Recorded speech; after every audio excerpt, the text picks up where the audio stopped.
Imagine you're walking past a closed gas station late at night. The streets are empty. Then you hear the scuff of a shoe, footsteps keeping pace with yours. Someone is following you. Your instinct is to run or turn around. Instead, stretch your arms and force a massive, highly visible yawn. You're looking for a biological reflex. Yawning is involuntarily contagious. If the person behind you yawns a few seconds later, it confirms they were fixated on your movements. This is a biological glitch, but the same principle of predictable subconscious response applies to the rest of your life.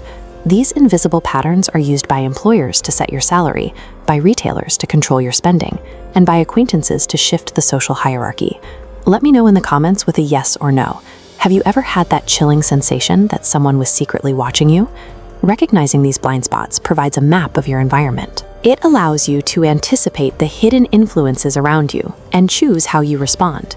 This starts in the office. You likely know the dread of an upcoming meeting with a hostile manager or a coworker who has been looking for a reason to challenge your work. When you walk into the room, do not sit across from them. Take the chair directly to their left or right. To maintain a confrontational stance, they now have to physically twist their body toward you. This posture is socially demanding and uncomfortable to sustain, which often causes the aggressor to subconsciously lower their intensity. Physical positioning dictates the psychological pressure of a room. Neutralizing a conflict this way requires no words, but steering someone to actually value your presence requires a different set of tools. Projecting a flawless persona often makes others feel defensive or competitive. Making a minor mistake, like spilling a bit of coffee, triggers the pratfall effect. It makes you relatable, allowing people to feel empathy instead of judgment. You can also use the Ben Franklin effect. If you want someone to like you, don't do them a favor. Ask them for one. Something tiny, like borrowing a pen or asking for a quick opinion. This is a copy of Poor Richard's Almanac. Its author, Benjamin Franklin, famously disarmed a rival legislator by asking to borrow a rare book. The rival's brain couldn't reconcile helping a man he disliked, so it resolved the tension by deciding that Franklin must actually be a friend. If you struggle to remember names, use them immediately in conversation. Repeating a person's name back to them creates a subconscious bond of recognition and respect. These interactions show that likability is often built through small, strategic moments. You aren't just relying on your personality, you are guiding how others rationalize their feelings toward you. These same mechanics can be used more aggressively. Imagine you're at a car dealership, looking at a truck, and the salesperson starts the conversation with a quote of $80,000. This is anchoring bias. Your brain latches on to that initial $80,000 figure as the baseline for reality.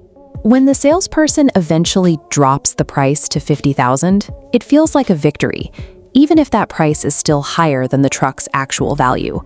This 1975 study details the door-in-the-face technique.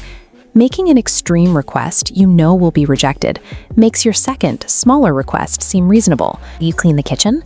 Ask, would you rather do the dishes or vacuum? You've shifted the question from whether they will help to how they will help. Have you ever spent more than planned because a deal seemed too good to pass up? And do you actually prefer doing the dishes or vacuuming? Let me know in the comments. Whoever defines the initial options usually controls the final decision. By framing the choice, you bypass the friction of a direct refusal. You can use these same triggers on yourself. Think about an unfinished task at work. It likely haunts your thoughts even when you're trying to relax at home. This is the Zeigarnik effect. As this memory bar shows, your brain is wired to retain the details of incomplete or interrupted tasks with high priority, while it immediately flushes the memory of finished ones. To defeat procrastination, don't try to finish the whole project. Commit to working for just 5 minutes, and then intentionally stop in the middle of a sentence or a task. That artificial interruption creates a powerful mental tension. Your brain will crave the closure of finishing that specific task, providing the internal drive you need to get back to work. Answer with a yes or no in the comments. Do you struggle with frequent procrastination? By intentionally leaving a task unfinished, you can turn that mental discomfort into a tool for consistent productivity. These examples show that human behavior isn't entirely random. It relies on predictable shortcuts that can be observed and managed. The final and most powerful trigger is scarcity. Human desire for an object increases the moment it becomes difficult to obtain. the fear of missing out overrides the rational brain.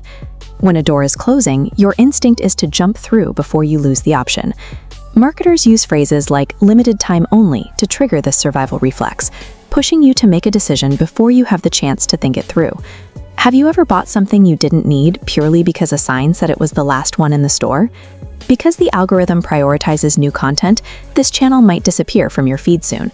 Subscribe now to ensure you don't lose access. And do me a small favor, share this video with someone who might need these tools. Understanding these psychological mechanics provides a different perspective on every interaction you have. It gives you the ability to recognize when you're being influenced and the tools to act on your own terms.